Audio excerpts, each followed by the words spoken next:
this year didn't quite start as I expected it to, but let's see if everything from March onwards actually goes as I hoped.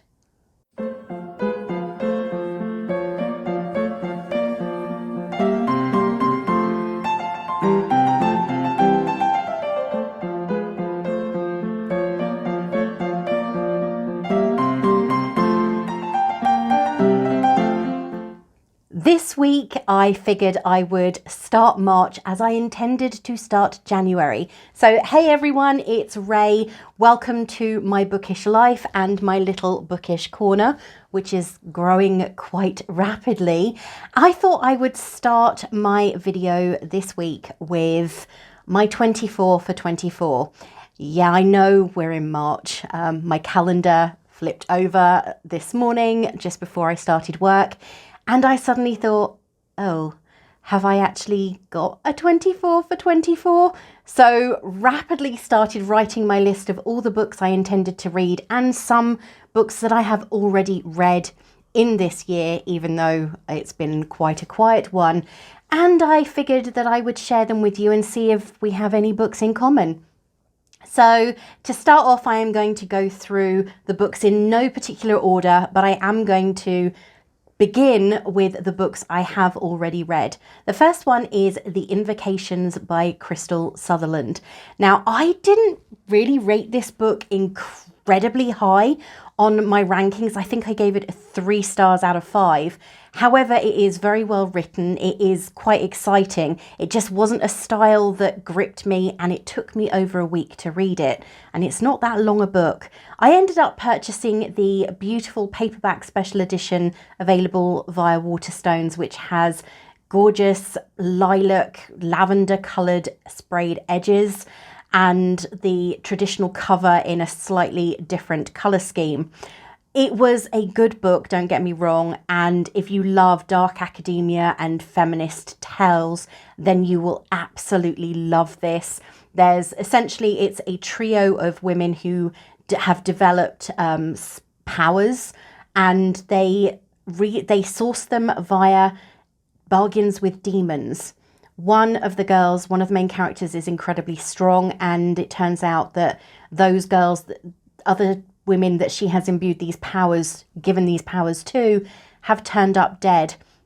And it is down to her and these other 2 young women to figure out who is doing the killing. The tale has a really good twist, but it just wasn't one that I really enjoyed. So that was The Invocations by Krystal Sutherland, and I read that relatively early in February. The second book is The Book of Doors by Gareth Brown. I fell in love with the idea of this story way back when it was initially promoted with this fantastical advert on, I think it was Instagram, and it was just a series of doors with steps going up to them and more doors opening. It was a very intriguing advert, very well done by the marketing department, and I couldn't help but think, oh, I really want that book. And all the way through probably about 6 months, the book stayed in my head, and then all of a sudden I got a notification, this book has just been is just about to be released. Are you interested? There's no special edition, sadly, at least not through Waterstones or Fairy Loot or any of the other companies that I get subscriptions with. But the original cover is still quite pretty, as you can see above.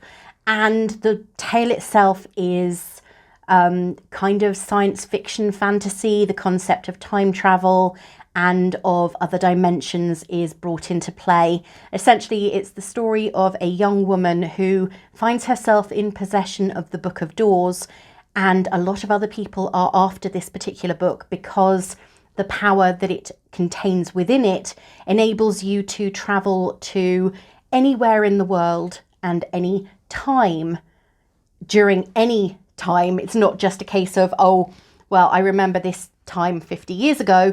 It is any time, and you can use the door to travel to these places. If there's a door in that place, you can get there. So it is very well written. It was very enjoyable. I actually gave it 4 stars. It was one of my first decent reads of 2024. The next novel was one that I have been anticipating for what feels like an eternity, though it turns out it was only really 13 months. And that was Sunbringer by Hannah Kaner, the sequel to Godkiller, which appeared in my top 10 countdown for 2023, the second in the Fallen Gods series. I read this in a couple of days in parallel with The Secret Adversary by Agatha Christie, and I couldn't stop reading. I had to keep on setting an alarm to remind myself that I had to start work or I had to go back to work, and I loved it. I ended up with the special edition, which came from Waterstones, with absolutely stunning sprayed edges and beautiful end pages. I will post a link to my Instagram where I took some photos of it because it really is beautiful. This is the continuation of the story that started in Godkiller of Inara, Skediseth, Elagast, and the Godkiller Kisan, and their ambition to end the reign of gods in their world. Of course, things take a little bit of a complicated turn when certain things are revealed about some of the characters, which I won't go into because that's a spoiler, but it is very well written. It is almost lyrical in style. And the third book, I hope they will announce it at some point soon, but I'm being greedy because Godkiller and Sunbringer only came out in the last year. So Sunbringer actually was released on the 15th of February. The next book I'm going to read is The Long Way to a Small Angry Planet by Becky Chambers. It is the first in her Wayfarers series and the story of Rosemary Harper, who joins a multi-species crew as a filing clerk. And it follows them through their adventures. There are 4 books in the series plus a novella. I currently have the first 3 books and the first 3 books and the novella on my shelf, and I've been postponing reading The Long Way to a Small Angry Planet for quite a while, though I don't know why. So I'm quite looking forward to picking this up. It's a genre that I don't read very much of, though I did start reading more of it in 2023 with The Aurora Cycle and The Illuminae Files by Jay Kristoff and Amy Kaufman. Both series I absolutely loved, and I think they were fantastic. So hopefully this particular series, the Wayfarer series, will be another that joins them on that shelf. The 5th book in my plan, and the second book I haven't read on this list, is The Book That Wouldn't Burn by Mark Lawrence. The sequel, The Book That Broke the World, is due out in April, and I was lucky enough last year to obtain the very limited resale stock of the Locked Library Special Edition. And now I see how much people are selling it for. I'm kind of surprised, but I also think that they might have been scuppered a little bit by the recent announcement of a reopened list, so people can get hold of the first book before the second book, The Book That Broke the World, is released as a special edition as a separate sale. It's not going to be part of the subscription box. The book is absolutely stunning in appearance, but that is not really relevant if you aren't interested in high fantasy, which is what this particular novel happens to be. The book follows the story of Livira, a young and brilliant orphan from the dust, and Eva, one of 5 children, and they were separated from their time and raised together in an immense and inescapable library. Now, if you, like me, you must be like me in some way, love books, then books that take place within a library or within a book or contain anything related to books tend to appeal, and I think that's why I ended up buying this one. And it's why it's kind of intimidating because it's a very large book, but as you can see from here, but I am really looking forward to picking that one up at some point in the next 9 months. There's really only 9 months left of this year. Oh gosh, that's kind of frightening.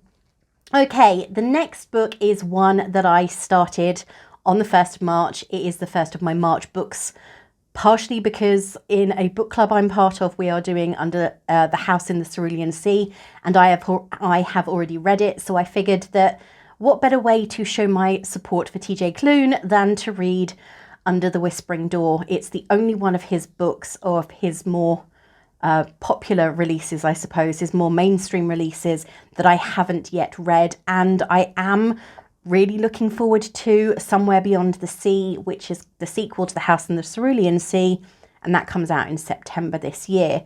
So Under the Whispering Door is currently sitting on the desk in my living room, waiting for me to open the pages, and I cannot wait.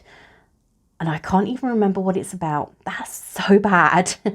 The next book I am looking at is Voyage of the Damned. And for anyone who's lost count, this is book 7. Voyage of the Damned is by Frances White, and it's a relatively new release, having only been released in the last month, I believe. This is a kind of an Agatha Christie, if she wrote fantasy novel, and it's based on a ship. For 1,000 years, Concordia has maintained peace between its provinces, and to mark this particular amazing event, they invite a lot of people on board the Emperor's ship, which embarks on a 12-day voyage to the sacred Goddess's Mountain. Aboard are the 12 heirs of the provinces of Concordia, and each of them has a blessing, a magical gift. And apart from one of them who is a slacker and a bit of a disappointment to his family, there's always one of them, right? There always has to be. When one of the 12, or rather one of the 11 powered heirs is murdered, it sets off a massive investigation. They've got to figure out who did it, and they have got a limited amount of time. And of course, Ganymedes, who is the one unpowered heir, is the one set with the task of discovering who committed the murder. So, well, actually not even the murder, because by the end of the book there are going to be several. But I don't know what happens yet. I haven't read it, and I am looking forward to it. I also have a special edition, and I love the, it sounds weird, I love the sound that the pages make when they separate, because of course they've been slightly painted, so they have a sort of noise to them. Yes, that is probably there's only a bit of ASMR I like, and that is keyboards tapping, an old style, you know, the ones that came with the BBC computers back in the 80s, and the sound of pages as books are opened. They are the two sounds. I can't stand anything else. They sound like sort of fingers down a chalkboard. The next book is What the River Knows by Isabel Ibanez.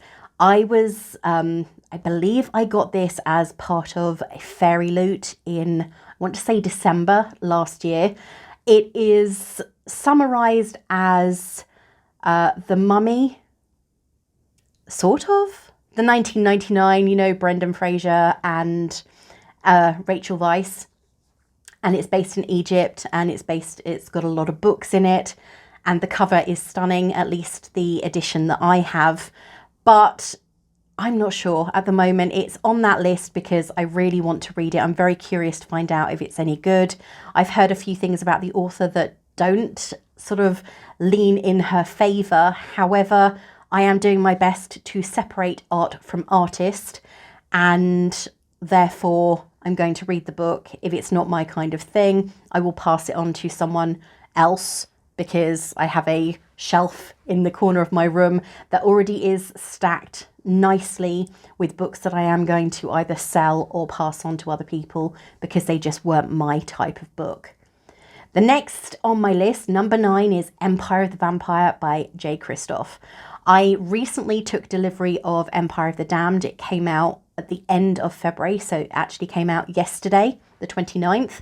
And I found, because I really enjoyed the Aurora cycle and the Illuminae files, I thought, I really want to find out what his writing is like. I then purchased the Nevernight series and devoured the first book in probably a day and a half, not even a full day, and really enjoyed it. I loved his writing style. It's kind of sarcastic and very intelligent. I find personally, this is my opinion, and I thought, ooh, books about vampires. I haven't read many of those despite enjoying the vampire resurgence in the 1980s. And I thought, right, okay, I'm going to get this. And then this massive, great big chunky book arrived, and I thought, Oh, that's going to take a while to read. So I figured I will put it, what better place to put it than on my 24 for 24. So that is book 9 on my list. The next book on my list is actually Emily Wilde's Map of the Other Lands by Heather Fawcett. This is the sequel to Emily Wilde's Encyclopedia of Fairies, and I really enjoyed the adventure. I like the idea of the cozy fantasy. It is vastly different to the majority of fantasy novels that I have read in the last 12 months. And I thought, I don't like leaving series unfinished unless I really don't warm to them. And at some point I will go into my experiences with Sarah J. Maas and A Court of Thorns and Roses, but that is not for today. So that is book number 10, Emily Wilde's Map of the Other Lands by Heather Fawcett. Book 11 is me returning to my wonderfully loved roots, and that is a classic, or rather a classic retelling, and that is Stone Blind by Natalie Haynes. I've always felt Medusa got a really short shrift in the original myths written by Ovid and Hesiod and Homer, and I like the idea of reading a more feminist or female perspective of what occurred, though obviously the woman was the one who got punished by another woman for something she hadn't really done in the myth. It is going to be interesting to see how Natalie Haynes takes this on. She does a fantastic podcast and radio show on Radio 4 in the UK, and it's very well done, very well researched, and you can tell she's incredibly passionate about her subject. So that is book number 11. Book number 12, along the same vein, is The Wolf Den by Elodie Harper.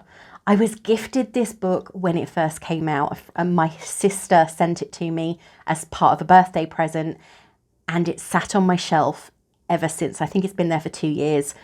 I've occasionally picked it up and read a couple of pages, but for some reason, I just can't get into it. I'm not sure why, but I am going to give it another try because you kind of have to.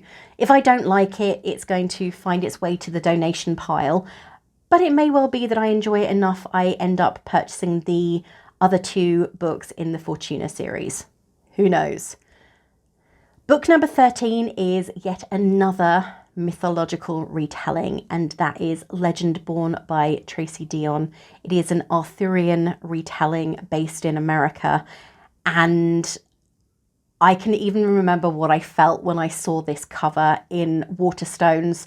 It was next to a beautiful sprayed edge special edition of Bloodmarked, and all I could think was, I've got to have these books. The covers are stunning. The fact that one of them is a sprayed edge book is neither here nor there. The covers are so beautifully illustrated. I know that they are YA, and they are probably relatively young YA novels, but I just couldn't help myself. I had to pick them up. So luckily it was a buy one, get one half price, because they aren't cheap. No books are cheap anymore, but they are my one luxury, so as you can tell.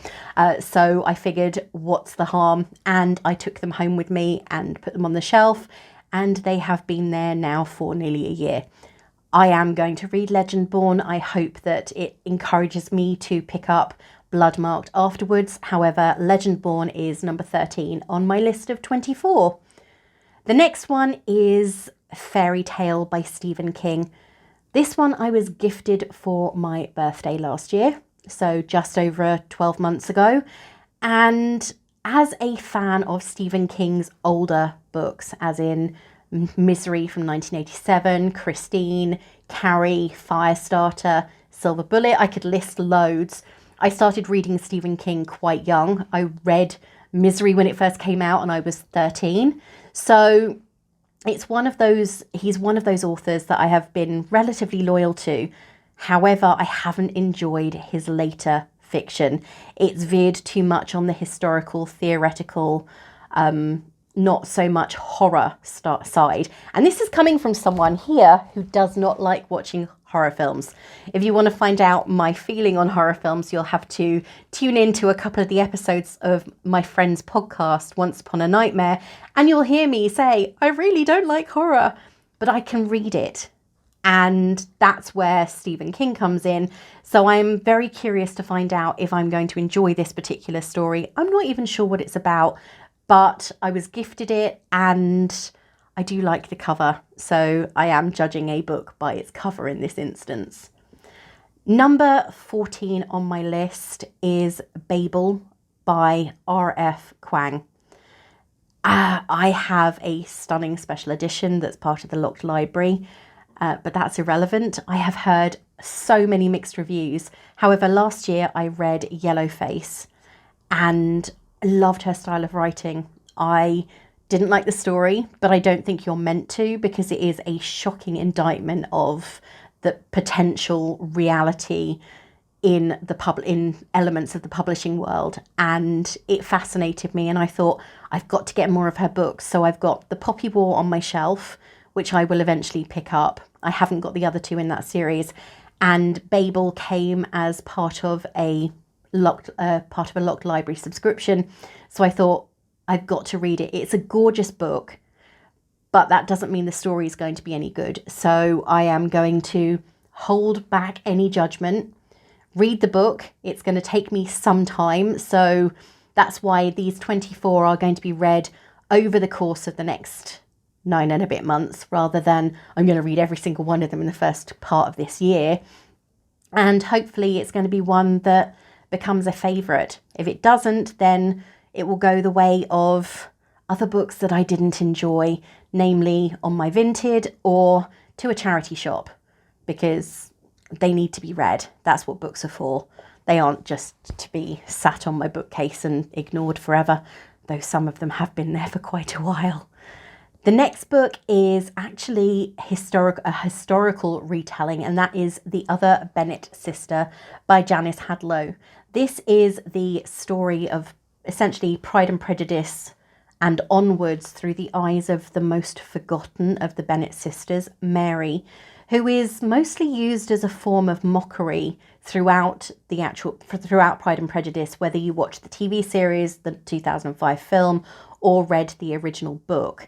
So it's going to be very interesting to see the interpretation that Hadlow puts on this particular character, especially as she got so little page time in the book. It's easy to interpret her as very, very different to how she was in Austen's original. The book number 17 is The Maiden by Kate Foster. Not quite sure where to go with this one. I am not a huge fan of historical Gothic, though I have read a lot of it. I did a degree in English, and you kind of have to at some point. But this is a telling of a true story of a woman who is imprisoned for murdering her abusive husband. So it intrigued me from that. It sounded very interesting from that perspective. The fact that it's another special edition with beautiful sprayed edges didn't kind of make it any less appealing to purchase. And I thought that it's a genre that I haven't really stepped my foot in too much. And I do want to read different books this year. I want to step out of my comfort zone and read novels that I haven't read by authors that I've not encountered before. So The Maiden kind of fits in all criteria. I've never read anything by Kate Foster, and I'm not a huge fan or someone who's read a lot of historical fiction that is historical fiction based in fact. Next one, book 18, is Lady Macbethad by Elizabeth Schuyler. This is a retelling of Macbeth, if you couldn't tell from the title, from Lady Macbeth's perspective. When I was at school, we did Macbeth, and Lady Macbeth was the most fascinating character. I even wrote an essay for my degree on Macbeth, on Lady Macbeth and her characterization, because she was such a fascinating character to dig into in any depth. So it's going to be interesting to see if any of the things that I interpreted, wow, that was hard to say, any of the things that I interpreted from my experience of reading Macbeth came in, are taken into Schuyler's own interpretation of her character, because she is very, very complicated, at least as far as I'm concerned. I loved the play, and it's one that I have continued several times to reread for my own entertainment. I know that it's not to everyone's taste, but the story itself is actually based on historical fact, Scottish fiction, Scottish history. So it is going to be interesting to see where Shula takes Lady Macbethad. I know that it's been out for a while, but yeah, these things happen. I buy a lot of books, and I tend to have a problem with sticking with the ones that are on my shelf, hence doing this project this year. The next book on my list is book 19, and that is Cat Lady by Dawn O'Porter. I liked the look of the cover of this book. It kind of had this Andy Warhol feel to it, but also the idea of the story, cat lady. Everyone calls me a cat lady because I'm of a certain age, and I do have a cat. She is luckily sleeping on the sofa right now, otherwise she would have been all over this and stuck her face and then her backside on my camera. And I'm sure you don't want to see that. But at a later date, I will make sure that she is seen, because she is beautiful and she has the most stunning blue eyes. But for right now, I think I'm going to stick with the book Cat Lady by Dawn O'Porter as book number 19. Book 20 is The Garnet Girls by Georgina Moore. This is another one that I purchased when it first came out in hardback, and it is actually being released this coming month in paperback, and I'm going to be participating in a book tour with Random Things Tours to leave a review for the book, and also sort of to promote the fact that it's being released in paperback. Of course, I will be reading my hardback copy, because I do try incredibly hard to only have one copy of each book that I'm going to be reading, rather than multiples, because there's only so much shelf space and there's only so many reasons to buy multiple copies of a book. The next book, book number 21, is completely outside of my comfort zone, but also completely so far away from any other book that I have got on this list, and also that I tend to read, and that is The Scandal by Mari Hanna. I spoke with Mari Hanna last year when her new book Black Fell was coming out. Incredibly interesting woman. Her career history really makes you see why she chose to go into the crime and thriller genre. This is the third in her Stone and Oliver series. They are police officers. They tend to investigate murders, and kind of brutal ones at that.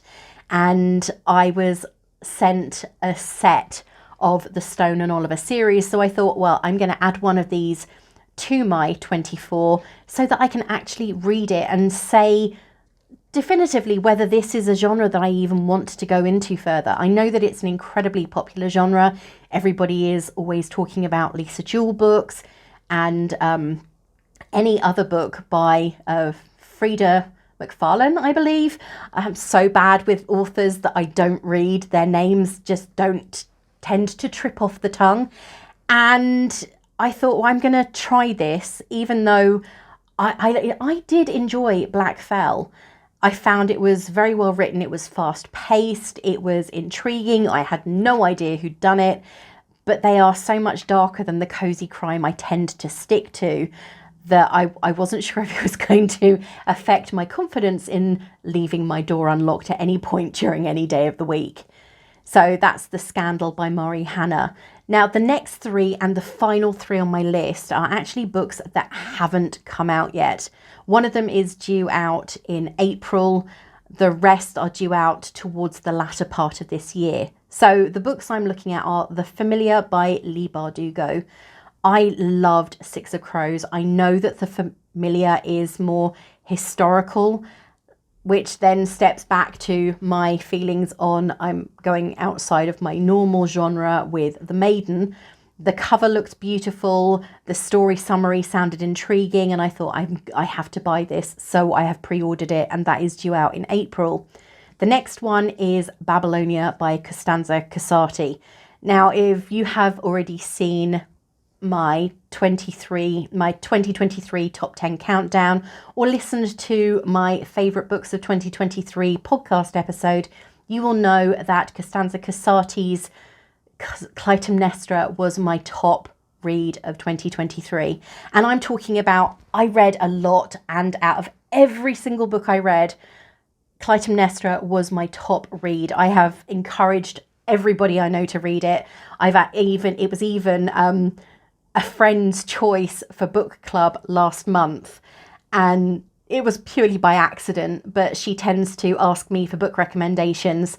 She suggested this one. It happened to be randomly picked on this Wheel of Fortune that we use for the book club, and everybody loved it. So it's a fantastic recommendation, and if you haven't picked it up already, definitely try Clytemnestra by Costanza Casati. It's incredibly moving. It is very well written. It is heartbreaking in so many ways, and I'd say the summary for that book is revenge is a dish best served cold.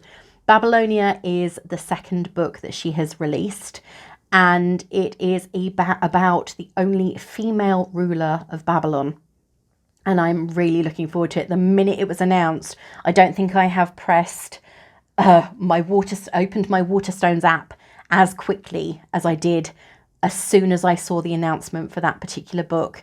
It was like, right, I'm ordering it. And I think I may have broken land speed records in getting to that particular website. So Costanza Casati's Babylonia is book 23, and that comes out in July. And then the final book on my list for my 24 is You Can't Spell Treason Without T by Rebecca Thomas.